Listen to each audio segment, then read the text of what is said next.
시청자 여러분 안녕하십니까. 12월 11일 고영신의 시사논평 전해드리도록 하겠습니다.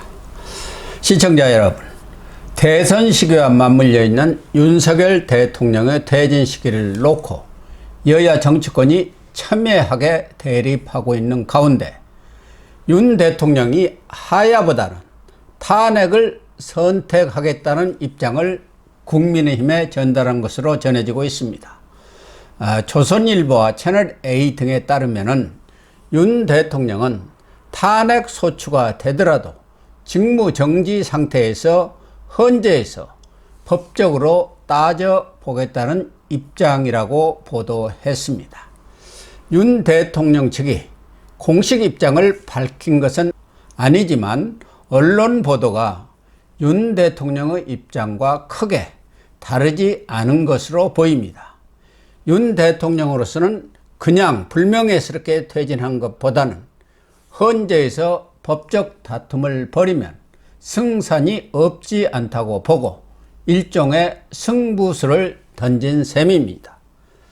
윤 대통령의 이런 구상은 지금 한동훈 국민의힘 대표가 추진하고 있는 질서 있는 퇴진 방법과는 상충되는 것이어서 14일에 있을 2차 탄핵안 처리에도 상당한 영향을 미칠 것으로 예상됩니다.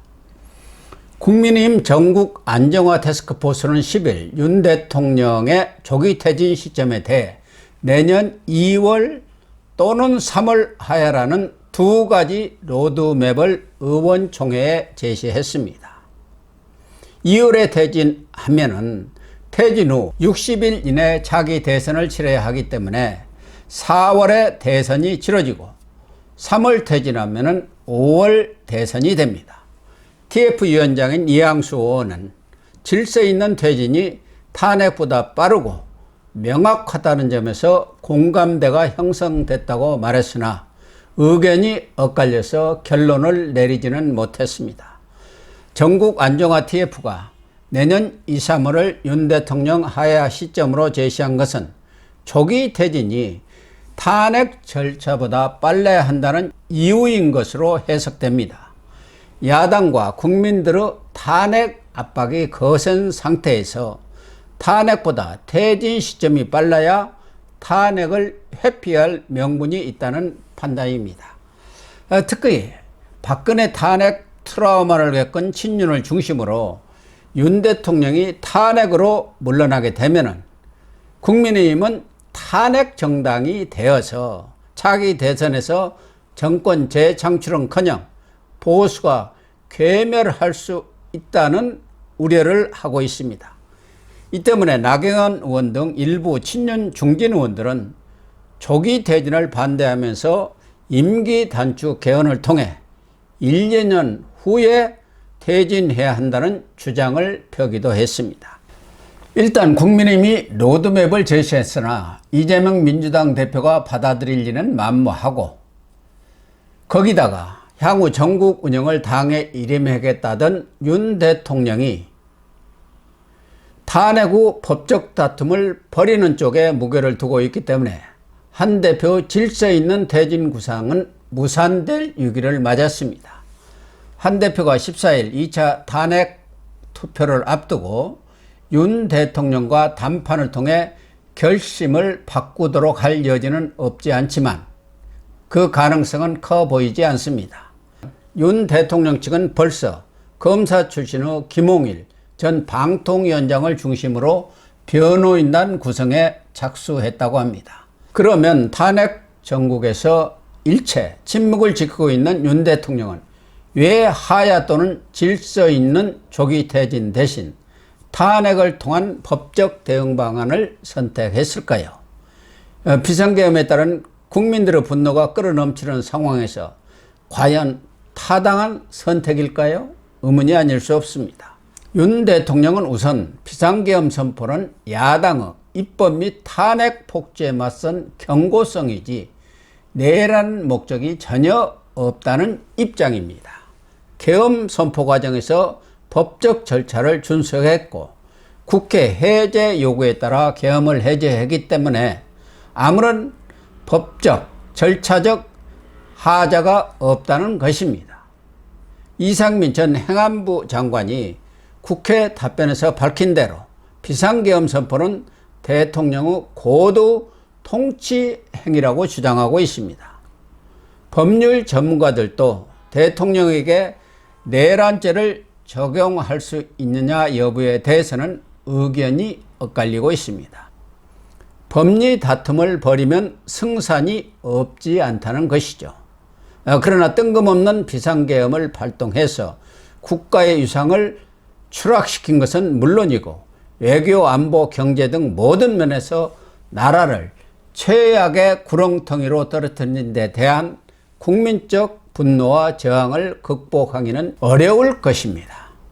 또한 국회 및 정당 활동을 금지한 포고령이나 윤 대통령이 직접 군 특수부대를 동원해 국회에 들어가 의원들을 끌어내라는 지시를 했고 유력 정치인들을 체포 구금하려는 계획을 세운 사실들이 계엄군 지휘관들의 국회 증언을 통해 백일하에 드러나고 있습니다. 법의 준엄한 단죄를 피하기 어려운 것입니다. 윤 대통령 측은 일부 극렬 지지자나 친윤 측의 응원과 격려에 고무된 듯한 모습인데요. 한 줌밖에 안 되는 사람들을 믿고 버렸던 실패한 비상계엄 선포의 교훈을 벌써 잊은 것입니까? 지금 탄핵안을 심의할 헌법재판소가 민주당의 정략적 계산으로 재판관 추천을 늦추는 바람에 재판관 9명 중 6명밖에 없습니다. 헌재 결정은 6명 이상의 재판관 찬성이 있어야 가능하기 때문에 한 명이라도 반대를 하면은 탄핵안은 기각됩니다. 현재 6명의 재판관은 4명이 중도 보수이고 문영배, 이미선 재판관 2명이 진보입니다. 이런 헌재 구성도 윤 대통령의 입장 선회에 영향을 준 것이 아닌가 짐작됩니다.